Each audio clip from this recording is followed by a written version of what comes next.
Selamat pagi anak-anak MEM semua, dan selamat berjumpa kembali dalam pertemuan kelima Prakarya Jumat 18 September 2020 dalam bentuk pembelajaran jarak jauh.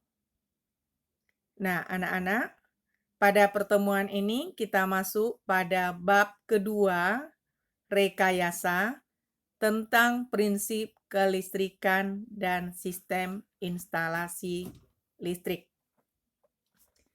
Nah, sebelum belajar seperti biasa, maka berdoa terlebih dahulu, lalu isi absen mata pelajaran lewat WA kelas. Lalu anak-anak nanti pembelajaran ini, sediakan buku catatan dan latihan.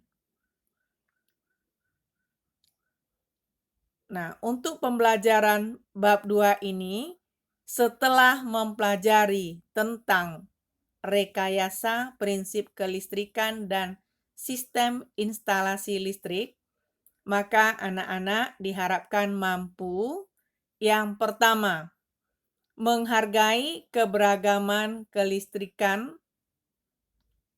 di daerah setempat dan Nusantara sebagai anugerah Tuhan Yang Maha Esa. Yang kedua, mengidentifikasi bahan alam, alat, teknik, dan proses pembuatan instalasi listrik sederhana di daerah setempat dan daerah lain. 3. Merancang pembuatan model instalasi listrik rumah tangga dengan jujur dan penuh rasa tanggung jawab. 4.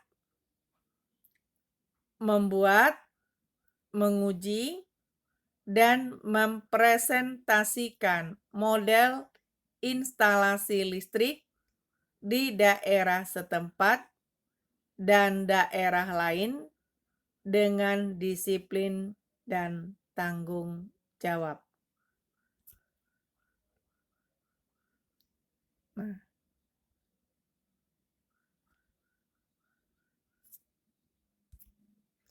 Kelistrikan adalah sifat benda yang muncul dari adanya muatan listrik.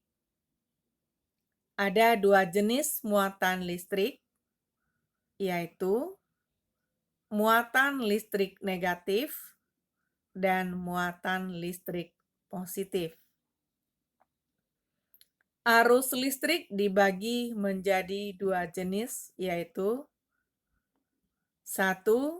Listrik arus searah atau DC adalah arus listrik yang arahnya tetap. 2. Listrik arus bolak-balik atau AC adalah arus yang besar dan arahnya selalu berubah-ubah. Dalam listrik, muatan menghasilkan medan elektromagnetik yang dilakukan ke muatan lainnya. Listrik muncul akibat adanya beberapa tipe fisika, yaitu muatan listrik, medan listrik, potensial listrik, arus listrik, elektromagnet.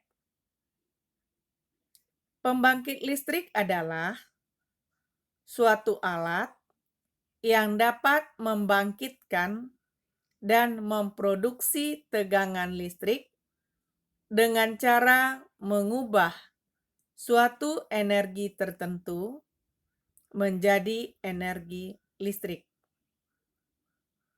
Beberapa contoh jenis pembangkit tenaga listrik yaitu PLTA, PLTU, PLTG, PLTN, PLTS, dan sebagainya. Nah, kita masuk pada komponen instalasi listrik. Bargainser merupakan alat yang berfungsi sebagai pembatas daya listrik yang masuk ke rumah tinggal dan juga berfungsi sebagai pengukur jumlah daya listrik yang digunakan di rumah tinggal tersebut. Ada beberapa batasan daya yang dikeluarkan oleh PLN untuk dikonsumsi, yaitu 220 volt ampere, 450 volt ampere, 900 volt ampere, 1300 volt ampere, dan 2200 volt ampere. Pengaman listrik.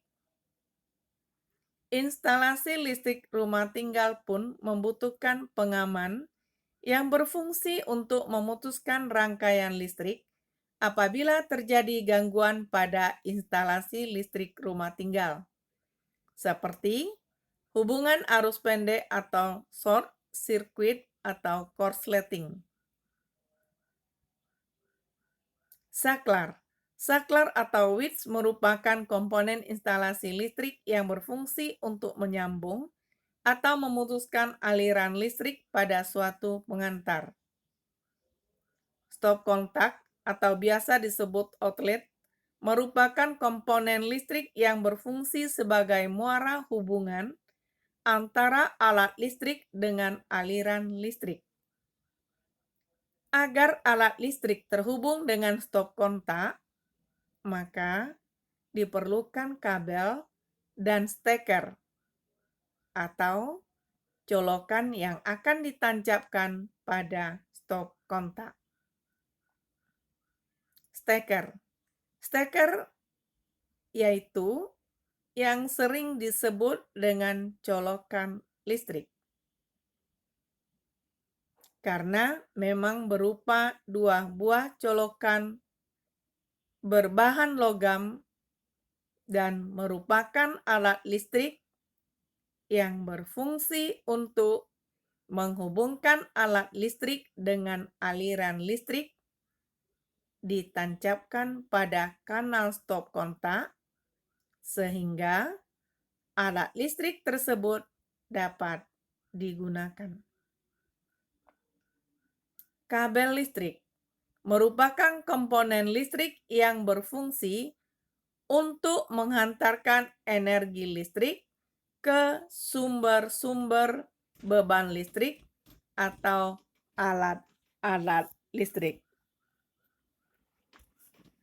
Adapun peralatan yang bisa digunakan untuk instalasi listrik adalah tespen, solder, penggaris siku, pahat, gunting seng, ketam. Tespen sering digunakan dalam kegiatan elektronika. Tespen merupakan alat bantu pengukur sederhana.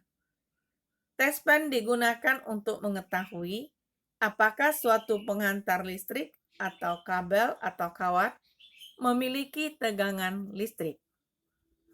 Cara menggunakan tespen sebagai berikut. 1. Pegang tespen dengan ujung-ujung jari. 2. Letakkan jari telunjuk pada bagian atas tempat jari tangan. 3. Pastikan jari tangan Anda tidak menyentuh bagian sumber dan buatlah pengukuran menjadi nyaman. 4. Tempelkan ujung bagian bawah tespen atau tempat sumber dengan penghantar yang akan diuji. 5. Perhatikan lampu petunjuk. 6. Lepaskan tespen dari penghantar yang diuji. Nah, anak-anak, untuk tugas hari ini, tugas yang kelima, maka tuliskan peralatan yang bisa digunakan untuk instalasi listrik serta fungsinya.